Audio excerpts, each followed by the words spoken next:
देखो बच्चों, अब जो है हम नए चैप्टर पर आ गए हैं, इंटीग्रेशन ऑफ वेक्टर्स। यहां में लिख दिया है इंटीग्रेशन ऑफ वेक्टर्स।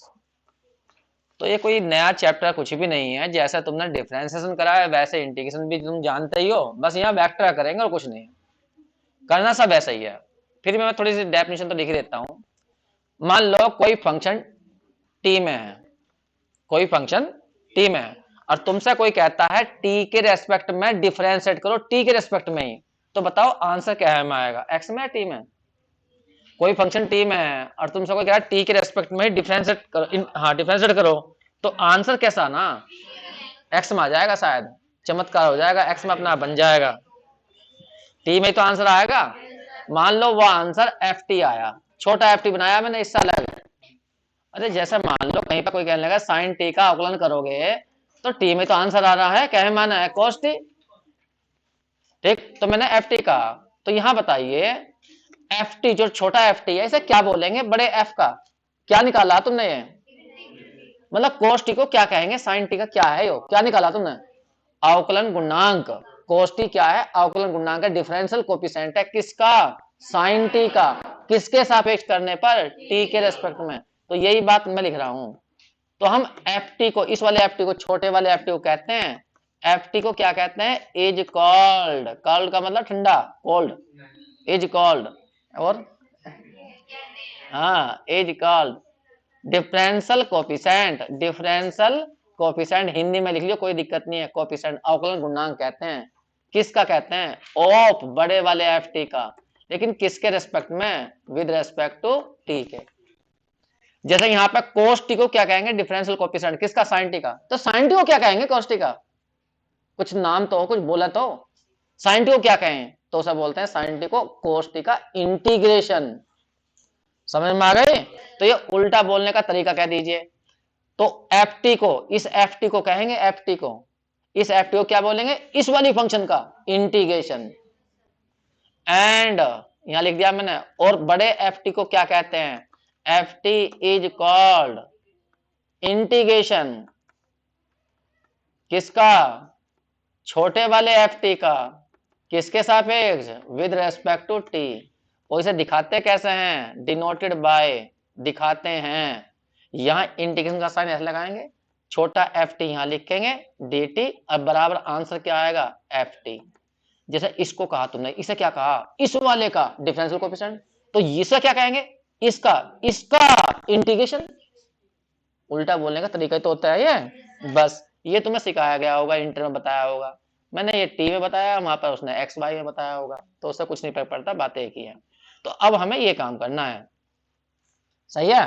तो ये तुम्हें पता होगा कैसे कैसे करते हैं, सिंपल इंटीग्रेशन करना है, कुछ नहीं करना, जैसा हम क्वेश्चन वैसे करते आए हैं वैसे ही यहाँ भी करने हैं। एक फॉर्मूला बताता हूँ बस छोटा सा तुम्हें, इसे तो तुम नोट करोगे ही। एक फॉर्मूला देखिए, सुनिए पहले जरा, बाद में बता लेना।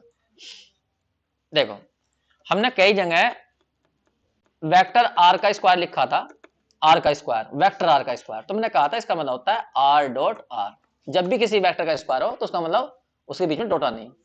और तुमसे कोई कहता है इसे डिफरेंशिएट करना टी के रेस्पेक्ट में, किसके रेस्पेक्ट में, टी के, तो हम तो यहाँ पर फर्स्ट सेकंड का रूल लगाएंगे, लगाओ फर्स्ट सेकंड का रूल। पहला ऐसा कैसा ही, सेकंड का डिफरेंशिएशन, बीच में डॉट, क्योंकि ये भी वेक्टर है ये भी वेक्टर है, फिर प्लस पहले का डिफरेंशिएशन, और फिर डॉट, और फिर आर। जब भी दो वेक्टर की डॉट होती है तो डॉट में क्रम बदल सकते हो तुम, ऑर्डर चेंज कर सकते हो। तो पीछे वाले को चाहो तो तुम ये लिख सकते हो D R over D T, इसको भी are dot D R D T, मैंने करके भी दिखाया था तुम्हें इससे पहले चैप्टर में। तो ये डबल हो गया, two are dot D R over D t, ये हो गया।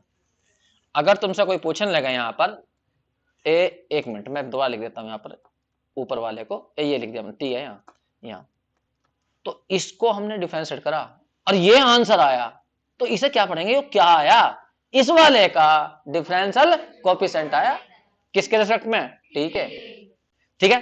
तो यो क्या है, यो क्या है, यो क्या है, इस वाले का इंटीग्रेशन है।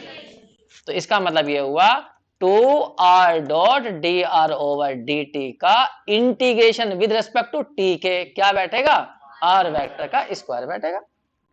टू को उधर फेंक दीजिए, टू को उधर ले जाइए, जब तुम 2 को उधर ले जाओगे तो r dot D R over D T का इंटीग्रेशन t के रेस्पेक्ट में क्या बन गया 1/2 r वेक्टर का स्क्वायर। तो ये फॉर्मूला मैं कई जगह यूज करूंगा। कहीं पर r dot D R by d T का इंटीग्रेशन पूछेगा वो, तो मैं ये लिख दूंगा 1/2 r वेक्टर का स्क्वायर।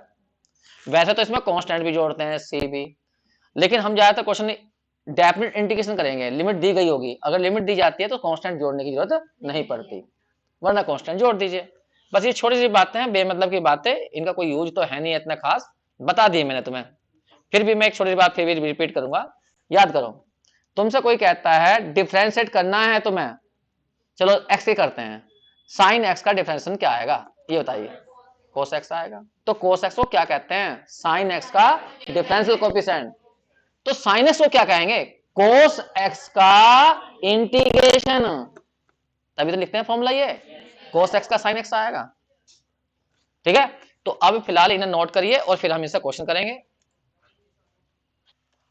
छोटी सी बातें और बता रहा हूं बच्चों में, जो तुम्हें पता होंगी, वैसे तो हमने पहले चैप्टर में बात कर चुके थे, फिर भी सुन लीजिए। मैं बता चुका इन सब बातों को। मान लीजिए एक्स एक्सिस है, कोई पार्टिकल इधर को भगा जा रहा है, इस कर्व पर जा रहा है, ये उसका रास्ता है, पाथ है।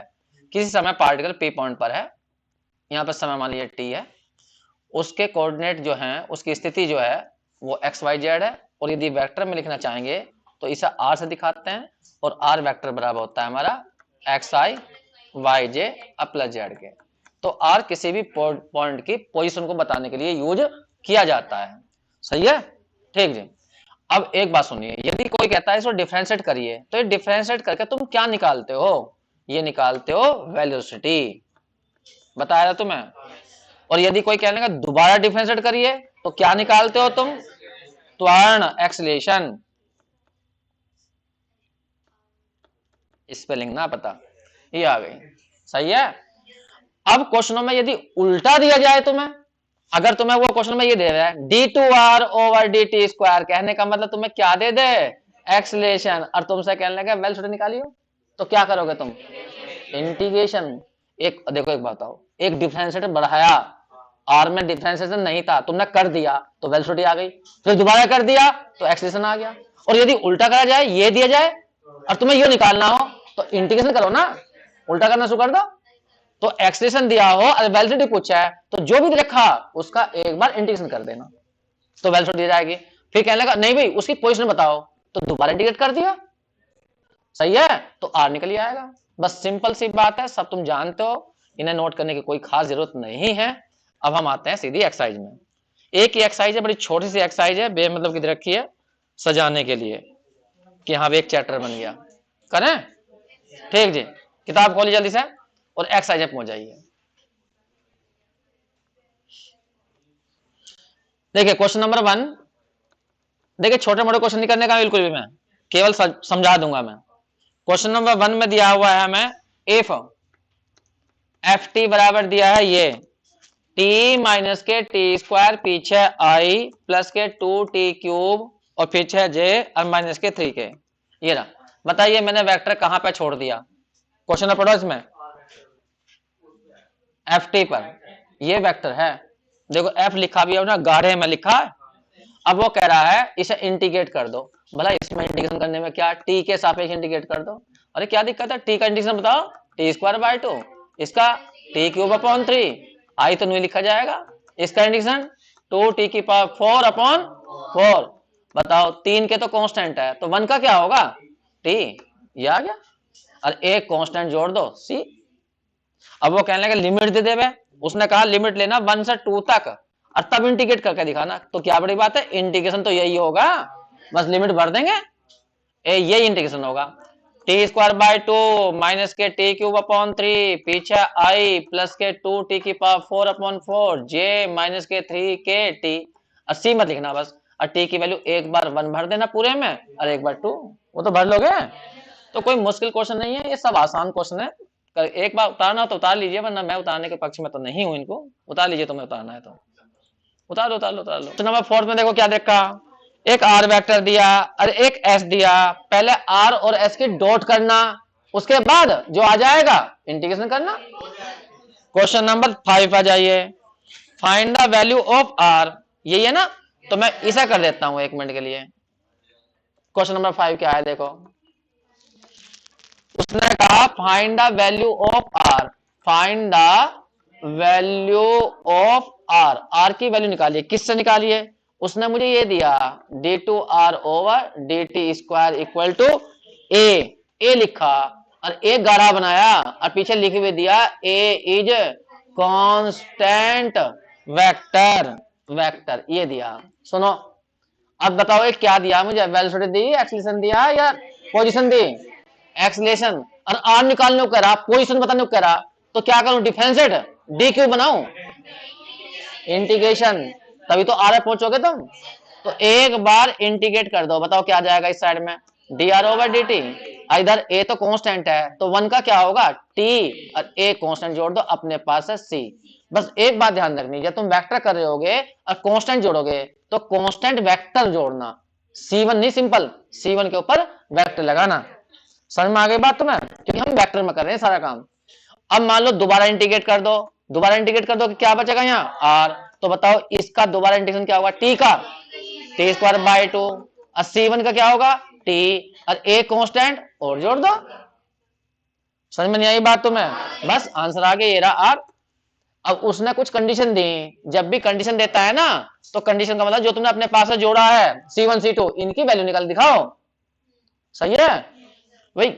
एक बात बताइए, तुमने कहा जैसे इसका इंटीग्रेशन करा, तुमने यहाँ पे C1 जोड़ दिया अपने पास से, ठीक है, किसी ने यहाँ पे कुछ और जोड़ा होगा, D1 संकेत छोड़ दिया होगा, तो उसने इनकी वैल्यू बताई है, इनकी वैल्यू पूछी है। आंसर तो हमारा यही आ गया, ये आर की वैल्यू निकल गई, क्वेश्चन कंप्लीट हो गया। अब कंडीशन जो दी है उनका इस्तेमाल करो। बताओ पहली कंडीशन क्या दी? ये लिख रहा हूं मैं यहाँ, गिवन आर बराबर 0। कब? जब टी का मान 0 है। वो कह रहा है जब समय 0 था तो उसकी पोजीशन 0 थी, आर का मान 0 था। तो इस कंडीशन का इस्तेमाल बताओ कौन सी इक्वेशन में कर सकते हो? इसमें करोगे या इसमें करोगे या इसमें करोगे, जिससे कुछ फायदा हो जाए? थर्ड वाली में, पहली में इस्तेमाल कर ही नहीं सकते तुम। पहली में क्या चाहिए? D two r by d T square, वो है ही नहीं, तो इसका इस्तेमाल थर्ड में कर दो। जब थर्ड में करोगे, बाई लिख दूं थर्ड में, जब थर्ड में भरोगे तो आर की जगह तो 0 भर देना, टी की जगह 0 भर देना, ये 0 और यहां भी 0, तो C2 निकल ही आएगा। तो C2 का मान 0 है। अब दूसरी कंडीशन देखो, दूसरी कंडीशन क्या रखी? एक कंडीशन और दी होगी, आल्सो, आल्सो का मतलब और भी दिया, आल्सो गिवन, क्या दिया बताओ? D R over D T की वैल्यू कितनी दी? कितने? यू, यू दी है, यू हाँ, और समय कितना है? 0। बताओ उसने कहा उसकी वेलोसिटी जब वो चला था, समय जब 0 था, समय 0 का मतलब शुरू में, तो उसकी वेलोसिटी यू थी। तो इतना ज्ञान दिमाग मत लगाओ, बस डी आर डी टी की वैल्यू दी। तो बताओ ये इसका फायदा कहां हो सकते हो? फर्स्ट में, सेकंड में, थर्ड में? सेकंड में हो सकते हो। डी आर डी टी की वैल्यू पता है तुम्हें, टी की वैल्यू पता, C1 निकल जाएगा। तो कहां लगा दो इसे? बाय सेकंड में। सेकंड में लगाओगे तो डी आर डी टी की वैल्यू कितनी आ गई? यू, और टी की वैल्यू कितनी है? 0। तो C1 की वैल्यू कितनी बैठ गई? यू बैठ गई। C1 बराबर यू। तो तुम्हारा C1 भी चल गया बता, तुम्हें C2 भी चल गया बता। अब इन्हें ठाकर थर्ड में भर दो तो आर सही रूप में निकल आएगा, बिना कांस्टेंट के निकल आएगा। समझ में आ गई तुम्हें? तो बस इन्हें कहां भरना तुम्हें? थर्ड में। पुट इन थर्ड, तीसरी में रख दीजिए। जब थर्ड में रखोगे तो आर का आंसर ये आएगा, A T square by 2, C1 की वैल्यू यू, ए आ गया यू टी, और C2 की वैल्यू 0। किताब में आंसर देखो, यही आंसर आ रहा होगा। बस क्वेश्चन कंप्लीट हो गया। तो बहुत सिंपल क्वेश्चन है, कुछ नहीं करना है इनके अंदर।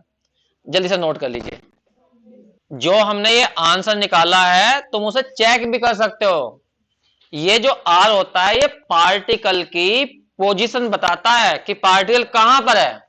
कोई कहने का बताइए 1 घंटे बाद पार्टिकल कहां जाएगा, तो टी की जगह इसके अंदर 1 घंटा भर दीजिए, आर निकल ही आएगा। समझ में आ गई बात तुम्हें? ठीक। उसने कहा था जब समय 0 था, जब वो पार्टिकल चला होगा उस टाइम पर आर उसका 0 था। तो क्या ये वास्तव में सही है इस क्वेश्चन के अनुसार? भर के देखो, टी की जगह 0 0 0, आर की वैल्यू क्या आएगी? 0 आएगी। सही तो है। दूसरी कंडीशन क्या थी? D R over D T, उसकी वेलोसिटी क्या रही होगी? यू थी, जब समय कितना था? 0 था। तो इसे एक बार डिफरेंशिएट करना, d are over D t equal to क्या आ जाएगा 2t, 2 से 2 कट जाएगा, क्या बचेगा ए टी, और यहाँ पे t का क्या हो जाएगा 1 और u बचेगा। अब देखना इसमें t की जगह 0 भरो तो वेलोसिटी कितनी आ जाएगी u, तो सही तो आ गई है। समझ में नहीं आए? तो इस तरह से हमने ये आंसर चेक भी कर सकते हैं हम, जो कंडीशन दी गई थी उन कंडीशनों को यहाँ इस्तेमाल करके देखो कि वास्तव में वही आंसर आ रहा नहीं आ रहा।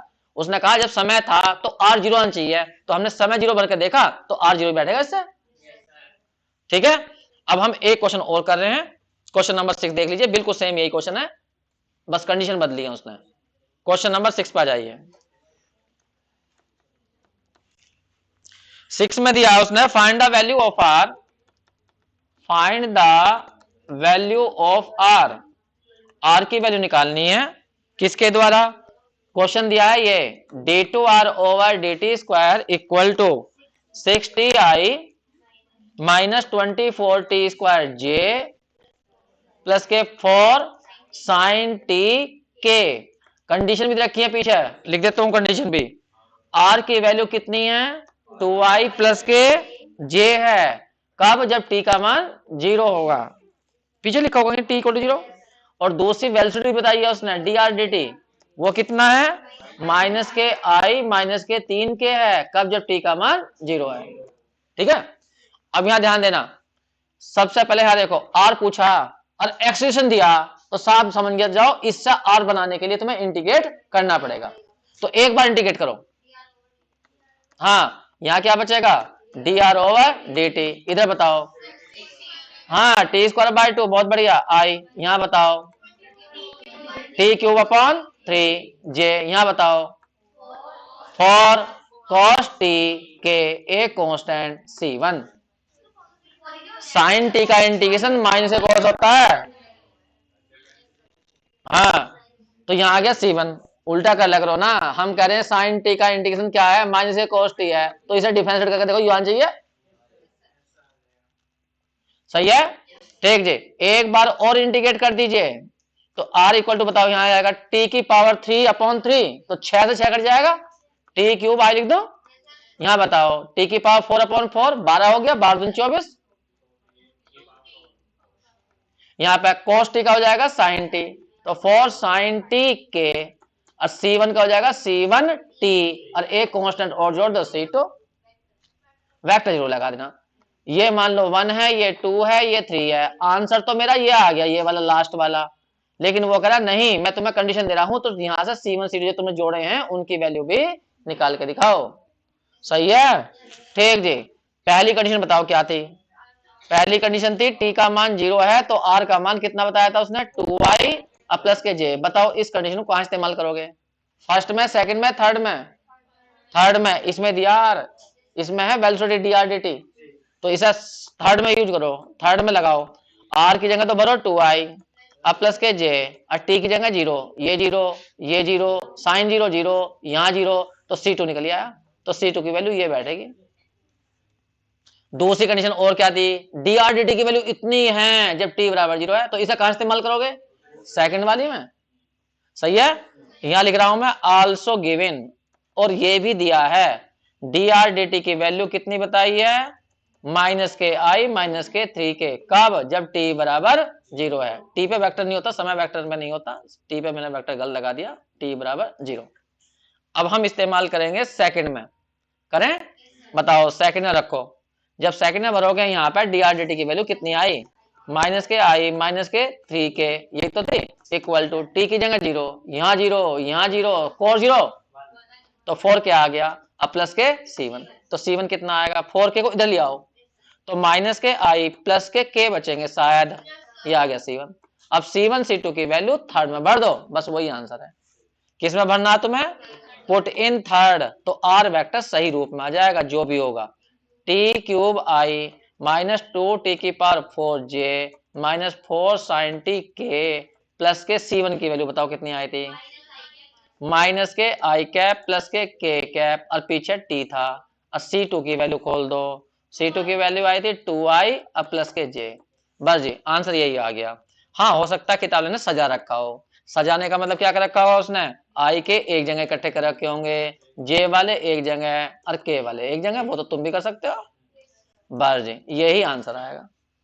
अगर वो कहने लगा बताओ 5 घंटे बाद उसकी वेलोसिटी क्या थी, कहां, फर्स्ट में, सेकंड में, थर्ड में, किस में, सेकंड में, ये देगी तुम्हें वेलोसिटी, तो टी की जगह 5 भर दो, यहां से वेलोसिटी निकल जाएगी। वो कह लेगा 5 घंटे बाद वो कहां था, कहां था, तो जो तुमने आर निकाला ये, तो आर में टी की जगह 5 भर दो, उस टाइम पर उसका एक्सेलरेशन कितना था, तो ऊपर वाले में टी की जगह 5 भर दो, तो तुरंत निकल आएगा उसका। जल्दी नोट करो, ये तो मैं बेमतलब की बातें बता रहा हूं, मुझे तो क्वेश्चन करने से मतलब है बस। हो गया क्वेश्चन, करें बच्चों। एक प्रॉब्लम है, क्वेश्चन नंबर है दिया 7।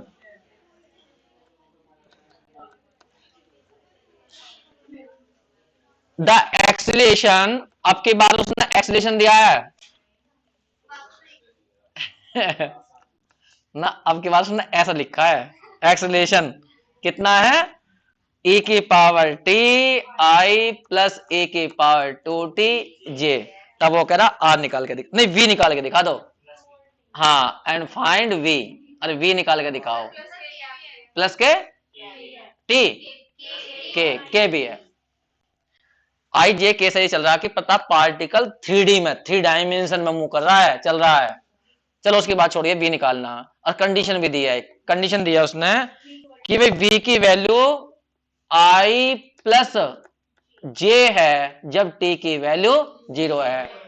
अब बच्चा क्या समझता है, मतलब v पूछ रहा है, v वो खुद दे रहा नहीं बच्चे, उसने v की जो वैल्यू दी है वो तब दी है जब वो पार्टिकल चला t बराबर 0 पर। तुमने देखा होगा फिजिक्स में क्वेश्चन करते हो तुम, पार्टिकल को हमने इतनी वेलोसिटी फेंका, उसके बाद बताओ 3 घंटे बाद उसकी वेलोसिटी कितनी हो गई, तो तुम्हें वेलोसिटी दी है लेकिन वेलोसिटी पूरी था फिर भी, तो ये मत समझना v तो दिया ही है, नहीं तो कंडीशन है, कंडीशन C1 C2 जो भी तुम डालोगे वो निकालना।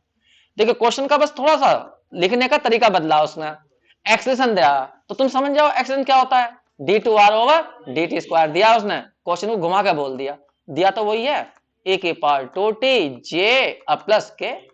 अब तुम्हें क्या पूछा v का मतलब क्या होता है dr dt, तो एक बार इंटीग्रेट कर दो बस, तो यहां आ जाएगा dr ओवर dt, बस यही समझ जाना, यही v होती है।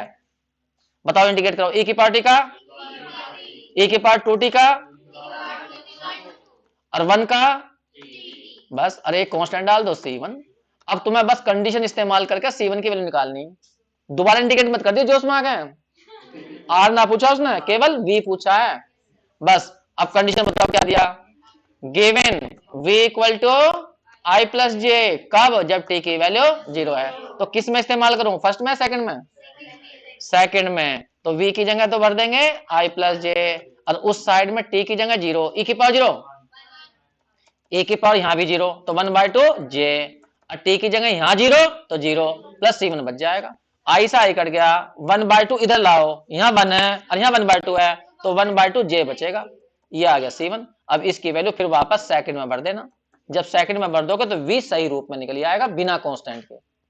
जब तक v कांस्टेंट के रूप में है इसे बोलते हैं जनरल, और जब C1 की वैल्यू तुमने विशेष भर दी j/2, तो ये बन जाता है पर्टिकुलर, विशेष आंसर। उतारो जल्दी से,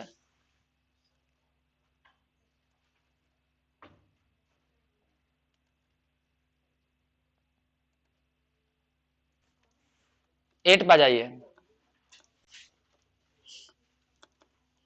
देखिए ए वेक्टर दिया उसने अपने पास से, क्या दिया मैं लिख देता हूं, ए बराबर दिया है टी आई, माइनस के है 3j, अब प्लस के है 2t के, ये ए वेक्टर दिया है। बी वेक्टर दिया है उसने i माइनस के 2j प्लस के 2k, और सी वेक्टर दिया है उसने 3i प्लस के tj और माइनस के k। ये हमें ए बी सी 3 वेक्टर दिए हैं। उसने कहा पहले तो निकालना है तुम्हें a डॉट बी क्रॉस सी, और फिर उसको इंटीग्रेट करना है t के रेस्पेक्ट में, ये वैल्यू बतानी है क्या आएगी, और लिमिट भी दे दिया उसने 1 to 2 ये। लेकिन जब हम इसको सोल्व करेंगे तो पहले हम निकालेंगे a डॉट बी क्रॉस सी। तो मैंने कहा था जब 3 वेक्टर की स्केलर ट्रिपल प्रोडक्ट हो तो सारणी से कर देना, पहले a के लिखना फिर b के फिर c के, क्योंकि डॉट आ रही है यहाँ पे, या एक तरीका हो रहा है पहले b या c क्रॉस कर लेना, जो आ जाए फिर a के साथ डॉट कर लेना, वरना सीधा तरीका ये लगाओ। बताओ a के क्या है, t है, यहाँ -3 है, यहाँ 2t है। फिर b के साथ बताओ क्या है, 1 माइनस के 2 और प्लस के 2, c के 3 t और माइनस के 1। अब तुम यहां से अपने आप करना, ध्यान रखना इसमें आई जे के नहीं आएंगे क्योंकि यह है अदिश गुणन, डॉट प्रोडक्ट। अब यहां से अपने आप सोल्व कर लोगे, पहले टी दबाओगे फिर माइनस के 3 तो प्लस के 3 हो जाएगा, ये दबाओगे फिर माइनस के 2t करोगे तो सिंपल। अब इसमें आई जे के नहीं है कहीं भी, हाँ तो ये सिंपल क्वेश्चन हो जाएगा बिना वेक्टर के। अब बस सिंपल जो आ जाएगा उसका इंटीग्रेशन कर देना, कर लोगे और लिमिट भर देना बस। अब हम क्वेश्चन करेंगे लास्ट वाला।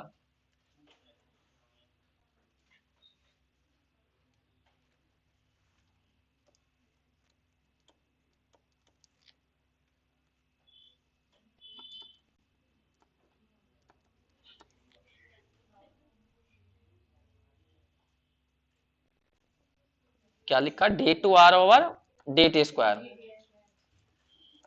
इक्वल टू है माइनस के n² r वेक्टर,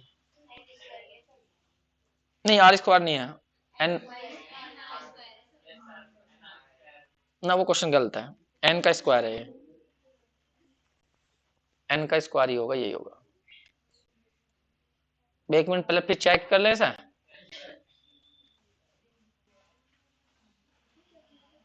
बच्चों देखो यहाँ पे क्वेश्चन नंबर 9 था, इसे इंटीग्रेट करना था, वो कह रहा है इंटीग्रेट कर दीजिए। तो इंटीग्रेट जब हम t के रेस्पेक्ट में करेंगे तो इसका तो इस साइड का तो पता है हमें, dr dt बचेगा। लेकिन यहाँ पर r वेक्टर का कैसे इंटीग्रेशन करेंगे, क्योंकि यहाँ r है और करना है t के रेस्पेक्ट में इंटीग्रेशन, या तो नोई लिखे छोड़ के आएंगे, ठीक है, या t में होता है ये, तो यहाँ थोड़ी सी प्रॉब्लम आ गई है हमारे सामने ये।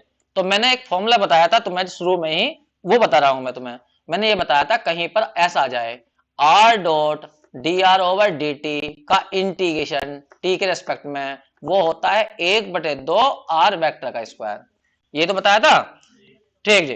तो इसके अंदर मैं थोड़ा सा चेंज कर रहा हूं इस फॉर्मूले में, जहां r वेक्टर है वहां पर तुम्हें dr/dt लिखना है, क्योंकि ये फॉर्मूला लगाना है मुझे d2 के लिए और ये फॉर्मूला लिखवाया मैंने केवल dr के लिए, तो मुझे ये चेंज करना पड़ेगा। तो ये फॉर्मूला मैं बदल रहा हूं, तो यहां आ जाएगा dr/dt डॉट, और यहाँ पे ddt, r की जगह तुमने क्या भरा dr/dt ये, और dt फिर इक्वल टू आ जाएगा 1/2 और यहाँ आ जाएगा dr/dt का स्क्वायर, ये रहा। तो यहाँ फॉर्मूला बन गया ये dr/dt डॉट, इसका मतलब 2 बार हो गया d2r/dt का स्क्वायर, और पीछे क्या आ गया dt, और इक्वल टू 1/2 और dr/dt का स्क्वायर। अब एक फॉर्मूला तो ये था और इससे हमने दूसरा फॉर्मूला ये बना लिया। अब इनका यूज करने जा रहा हूं मैं, बस ध्यान सुनना। तो मैं दोनों साइड में डॉट लगानी है, टेकिंग डॉट, डॉट लिखा मैंने, डॉट बाय किससे करनी है, dr/dt की, इस साइड में भी इस साइड में भी, क्योंकि जब इस साइड में dr/dt करोगे तो ये वाला फॉर्मूला बन जाएगा, और इस साइड में करोगे तो ये वाला बन जाएगा ऊपर वाला, सही है। तो मैंने यहाँ पे लिख दिया dr/dt की, मैंने डॉट कर ली। अब ये बात ध्यान रखना, डॉट में आगे पीछे लिख दो कोई फर्क नहीं पड़ता, यहां तो लिख दिया मैं शुरू में और यहां लिख दूंगा मैं पीछे, क्योंकि मुझे बिल्कुल सेम यही फॉर्मूला बनाना है ये वाले। तो यहाँ r डॉट और dr/dt ये बन गया। अब मैं कर दूंगा इंटीग्रेट। अब जब इंटीग्रेट करूंगा तो पहले मैं तुम्हें फॉर्मूला लिख के दिखा रहा हूं, इंटीग्रेट कर नहीं रहा, d2r/dt² और यहां करूंगा मैं, लिख दिया मैंने t के रेस्पेक्ट में इंटीग्रेशन, माइनस के n² है कांस्टेंट, माइनस के n² कांस्टेंट है। तो यहां ध्यान से देखना क्या लिखूंगा मैं, r डॉट और dr/dt और पीछे लिख दिया हमने dt और एक कांस्टेंट भी जोड़ दूंगा। अब यहां देखो, यहां पे फॉर्मूला लगाना तुम्हें, फिर सुन लो एक बार, इस जगह फॉर्मूला लगाना है, यहां पर इस जगह फॉर्मूला लगाओ, ये वाला फॉर्मूला, ये वाला, बताओ इसका आंसर क्या है, 1/2, हाँ dr/dt का स्क्वायर है। अब यहां पर फॉर्मूला लगाना तुम्हें इस जगह में दूसरा कलर डाल रहा हूं, कौन सा कलर डाल दूं, सुंदर सा ये वाला डाल दिया, ये तो ये पीला ही आ गया, और कलर डालते हैं, चलो जी ये वाला डाल देते हैं, पता नहीं कौन सा है, चलो जी इस जगह ऊपर वाला फॉर्मूला बताया था, दिखाई दे रहा है वो फॉर्मूला। चलो तो क्या था, 1/2 r वेक्टर का स्क्वायर और प्लस के कितना c, 2 को उधर जाओ, बस यही आंसर है। तो dr/dt का स्क्वायर इक्वल टू आ गया माइनस के n² r वेक्टर का स्क्वायर प्लस के आ गया 2c। देखिए सी एक कांस्टेंट है, अगर उसमें 2 से गुणा कर दोगे तब भी वो कांस्टेंट रहेगा, उसका नया नाम रख देना C1। समझ रहे हो तुम? तो यहां पर हम लिख सकते हैं आंसर में माइनस के n स्क्वायर आर वेक्टर का स्क्वायर प्लस C1, बस यही आंसर है। उसने सिंपल इंटीग्रेट करने के लिए कहा था, हमने एक बार इंटीग्रेट कर दिया सिंपल तरीके से। एक मिनट नोट कर लीजिए सर। बच्चों इन क्वेश्चनों को करिए, कंप्लीट कर लीजिए, बस बाकी अगला चैप्टर कल करेंगे। ठीक है बच्चों, थैंक यू।